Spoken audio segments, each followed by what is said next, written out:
Queridos irmãos e irmãs, o ano litúrgico chega ao fim. É momento para nós de revisão de vida, de ação de graças. Aliás, ontem era dia de ação de graças, quinta-feira, né? Esses dias também celebrando Nossa Senhora das Graças. Queremos agradecer a Deus tantos benefícios e ter um olhar de sabedoria sobre a vida.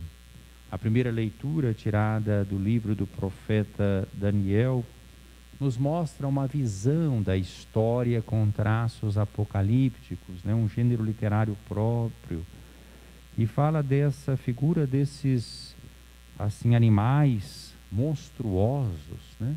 Especialmente o último. O que nós podemos perceber?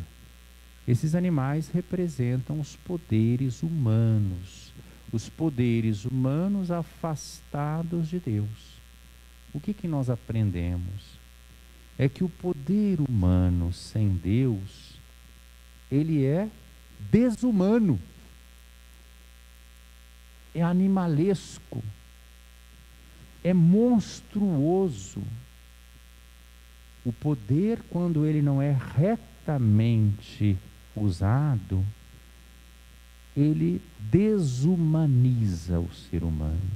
Por isso a figura desses animais, cada um mais terrível do que o outro. O último nem é descrito direito, só fala-se de uma força, uma violência.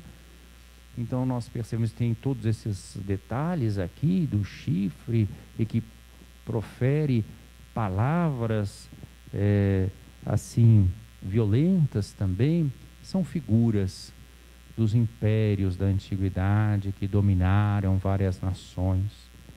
Mas o que nós percebemos? Então esse é o mundo da terra. O poder, quando ele é desvirtuado, quando ele se afasta do desígnio de Deus, ele faz o ser humano sofrer. Ele traz violência, discórdia, injustiça, maldade, tanto da parte das pessoas que sofrem as consequências desse poder, como também de quem abusa desse poder. Todos são desfigurados. Mas há uma outra cena nessa visão noturna do profeta Daniel. Há uma cena celeste, em que um ancião de muitos dias, ele, diante de vários tronos, ele se assenta, né? Esse ancião cercado de glória, é uma cena celeste. Esse ancião de muitos dias é a figura de Deus. Sua veste era branca como a neve, os cabelos da cabeça como lã pura. Seu trono eram chamas de fogo, e as rodas do trono como fogo em brasa. Então mostra toda uma glória, quer dizer, o contrário desse poder desumano que a gente contemplou na primeira parte.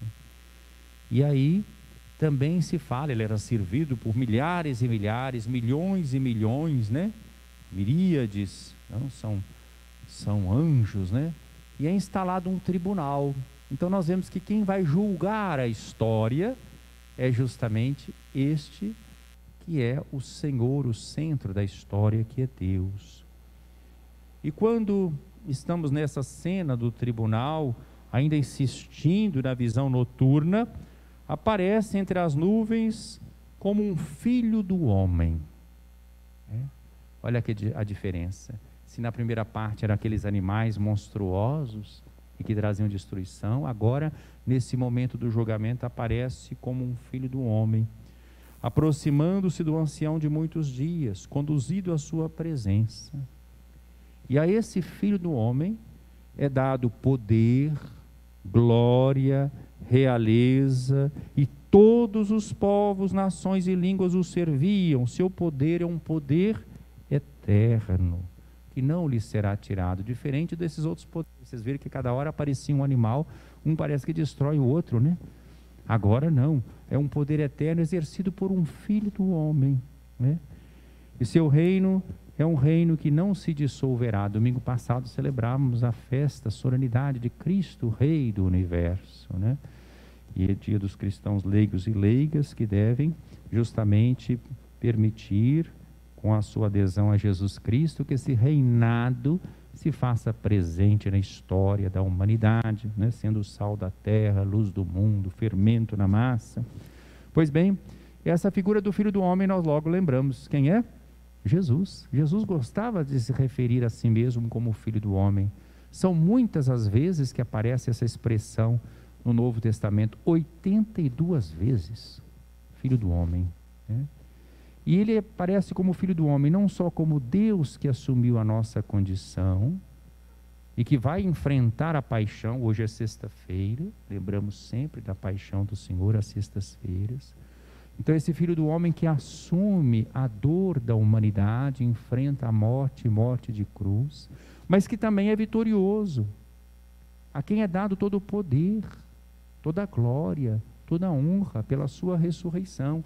Então o Filho do Homem tem um duplo aspecto: solidariedade com o sofrimento da humanidade, marcada pelo abuso do poder, pela desvirtuação do poder, pelo pecado, e aquele que também estabelece o reinado de Deus. Então, meus irmãos, o Evangelho retoma justamente isso. Não nesse trecho de hoje, mas tem um trecho da paixão de Jesus, em que ele é interrogado, né? Lá no tribunal, aqui humano, antes da sua condenação: diga-nos, né, se tu és o Filho do bendito. E ele responde que sim, e que eles veriam à direita de Deus, né, esse Filho do Homem vindo nas nuvens com poder e glória, e aí vão condená-lo, né?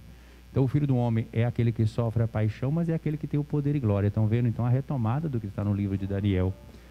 E no Evangelho de hoje, de Lucas, Jesus está falando sobre esse final dos tempos, sobre esse juízo, sobre esse tribunal. Olhai a figueira e todas as árvores, quando vedes que elas estão dando brotos, logo sabeis que o verão está perto. Vós também, quando virdes acontecer essas coisas, ficais sabendo que o reino de Deus está perto.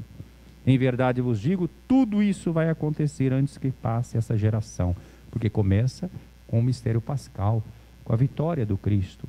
O céu e a terra passarão, mas as minhas palavras não hão de passar. Então é uma palavra muito consoladora que conclui o Evangelho de hoje. Esses reinos, esses monstros, tudo isso passa, tudo isso é destruído, mas as palavras do Senhor não passam, elas permanecem para sempre. A única palavra de salvação, a única palavra que vai nos levar à felicidade, à realização, é a palavra de Cristo. É a palavra que se fez carne, é o caminho de Jesus, o caminho do mistério pascal, do esvaziamento no amor e no serviço, que passando pela cruz chega à ressurreição.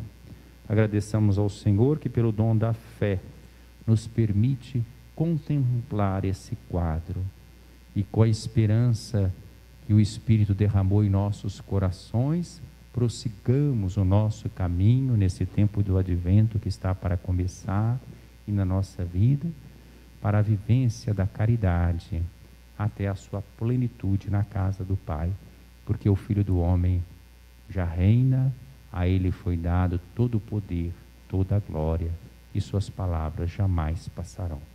Louvado seja nosso Senhor Jesus Cristo. Para sempre seja louvado.